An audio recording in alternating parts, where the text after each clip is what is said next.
Heaven's Gate was a religious group created in the early 1970s by Marshall Applewhite and Bonnie Nettles. Applewhite, a former music professor, met Nettles, a nurse, in 1972. Together, they developed unusual beliefs about aliens, UFOs, and spiritual transformation. They believed that Earth was about to be recycled, meaning completely renewed, and that humans needed to leave the planet to survive. According to Applewhite and Nettles, their souls would board an alien spaceship and be transported to a higher level of existence. To achieve this, members would need to let go of everything earthly, including their families, belongings, and even their physical bodies. In the beginning, the group traveled around the United States, trying to recruit new followers through small meetings and posters. But in the 1990s, Heaven's Gate discovered a powerful new tool, the internet. At the time, the internet was still quite new, and many people were only just beginning to use it regularly. Heaven's Gate became one of the first groups of its kind to actively use the internet for recruiting and sharing beliefs. Some group members were very skilled with computers. To help fund the group, they created a small company called Higher Source that built websites for other businesses. Their own website contained pages explaining their unusual teachings clearly. On this site, they talked about the coming of an alien spacecraft that they believed was traveling behind a famous comet called the Hale-Bopp. According to their beliefs, this spaceship would soon pass close to Earth, and those who were ready could board it spiritually and move to a higher plane of existence. In 1996, one member known as Sister Michael even went online and posted a long message on internet forums declaring herself as a reincarnation of Jesus and inviting others to learn more about Heaven's Gate online. But Heaven's Gate wasn't just unusual because of their UFO beliefs. Members also lived very strict and isolated lives. They dressed the same, ate the same simple foods, and followed very strict rules. Applewhite and Nettles instructed them to let go of all human attachments, including contact with family and friends outside the group. The leaders also taught that their bodies were just temporary vehicles, and that letting go of human attachments would make it easier to board the spaceship when it arrived. In March 1997, everything Heaven's Gate had been preparing for finally came together in tragedy. Believing that the spacecraft following Comet Hale-Bopp was now close enough to Earth, the group decided it was time to graduate, meaning they would leave their physical bodies behind and move to a higher level. 39 members, including leader Marshall Applewhite, died in a planned mass suicide at a large house in Rancho Santa Fe, California. Before dying, each member took poison, laid down on beds neatly covered with purple cloths, and wore identical outfits and Nike sneakers. Just before the event, the group updated their website one last time. The update explained that Hale-Bopp's arrival marked the end of their journey on Earth. They wrote, "Our 22 years of classroom here on planet Earth is finally coming to a conclusion. Graduation from the human evolutionary level. We are happily prepared to leave this world." When authorities discovered this scene days later, they found a calm, orderly environment that seemed carefully planned and organized. Each member had packed bags neatly and had their identification ready. The event made international headlines. People all over the world were disturbed and fascinated by the strange beliefs in the group's organized and clean suicide. The media covered Heaven's Gate and how the internet had played a role in the growth and recruitment of the first ever cyber sect.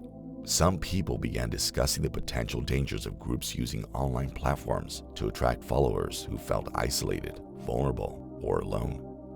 2 surviving Heaven's Gate members who had not participated in the suicide were tasked with maintaining the group's website. They kept it active, exactly as it appeared before the event, as a way to preserve the group's beliefs and messages. NXIVM, pronounced NXIVM, started in the late 1990s as self-improvement group offering courses known as Executive Success Programs. Founded by Keith Raniere, a former marketer and self-proclaimed genius, NXIVM promised people personal growth, career success, and a sense of community. The courses were expensive, costing thousands of dollars each, and mainly attracted wealthy, influential people, including Hollywood actors like the famous Allison Mack, who portrayed Chloe Sullivan in Smallville. In the early 2000s, NXIVM began using the internet aggressively to expand its reach. Members were encouraged to recruit new participants online through websites, forums, and social media. The group presented itself as positive, life-changing organization helping people reach their full potential. NXIVM ran blogs, online professional campaigns, and even created its own news site called the Knife of Aristotle, which portrayed itself as an unbiased media outlet. These polished websites and online materials attracted many new followers who believed NXIVM was a legitimate self-help community. However, behind this friendly image, NXIVM was actually operating like a cult, with Keith Raniere at its center. He created strict rules for his followers, demanding absolute loyalty and secrecy. Over time, a hidden group emerged within NXIVM known as DOS, short for Dominus Obsequious Sororium, which means Master over Slave Women. DOS was a secret society where women were pressured into giving up personal information, known as collateral, which would be used against them if they tried to leave. Women in DOS were branded with Raniere's initials, with the help of a cauterizing device and forced to follow his commands, including entering into unwanted intimate relationships with him.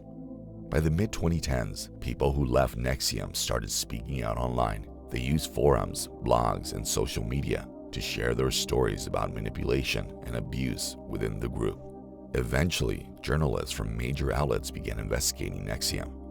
In 2017, the New York Times published a detailed report revealing DOS and the secret branding ceremonies. This led authorities to start investigating NXIVM for criminal activities. In 2018, Keith Raniere was arrested in Mexico, where he had fled after the negative attention. He was brought back to the United States and charged with serious crimes, including sex trafficking, racketeering, fraud, and exploitation. Several of NXIVM's high-profile members, including the actress Allison Mack, were also arrested and charged. Mack later pleaded guilty to racketeering charges, admitting she recruited women into DOS and helped enforce its strict rules. During Raniere's highly publicized trial in 2019, many disturbing details about NXIVM emerged. Witnesses testified how the group manipulated and exploited its members, isolating them from family and friends. Former DOS members described being branded, starved, sleep-deprived, and forced into intimate relationships. In June 2019, Keith Raniere was sentenced to 120 years in prison. Allison Mack received a 3-year prison sentence for her role in the organization. Several other high-ranking members also received prison sentences or probation. Love Has Won was a spiritual group led by Amy Carlson, who called herself Mother God. It began online in 2006 under the name Galactic Federation of Life. Carlson started by posting on internet forums where she shared spiritual ideas and talked about aliens, ascension, and energy healing. Over time, her posts attracted people who felt lonely or were looking for spiritual guidance online. As the community grew, Carlson and her followers moved to Colorado, where they began living all together. By the early 2010s, the group had changed its name to Love Has Won and began live streaming daily videos on platforms like YouTube and Facebook. Carlson claimed she was a divine being who had lived thousands of lifetimes and could communicate directly with spirits, aliens, and angels. Her followers believed she had the power to cure diseases, control weather, and help humanity reach a higher spiritual state. They regularly asked viewers for donations and sold healing products online, like colloidal silver, which they claimed could cure illnesses. Love Has Won attracted people who felt isolated or who were seeking answers to personal problems. However, former members later reported disturbing living conditions within the group. They described Carlson as controlling and abusive.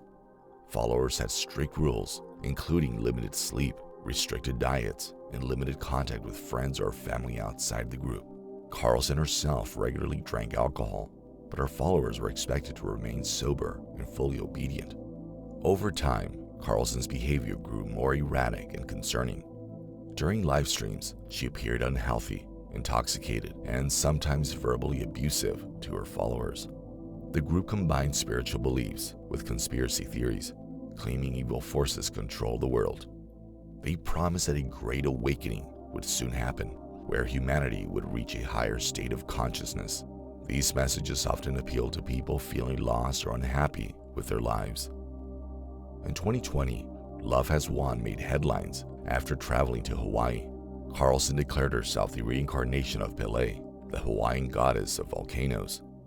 This announcement deeply offended locals who protested and demanded that the group leave. Eventually, Love Has Won was forced to leave Hawaii and return to Colorado, where they continued their online activities.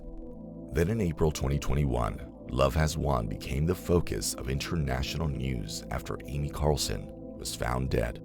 Her mummified body was discovered inside a house used by the group, wrapped in a sleeping bag decorated with Christmas lights and glitter.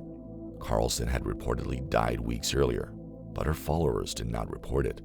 They believed she would soon come back to life or ascend spiritually, and they continued live streaming while her body remained in the home.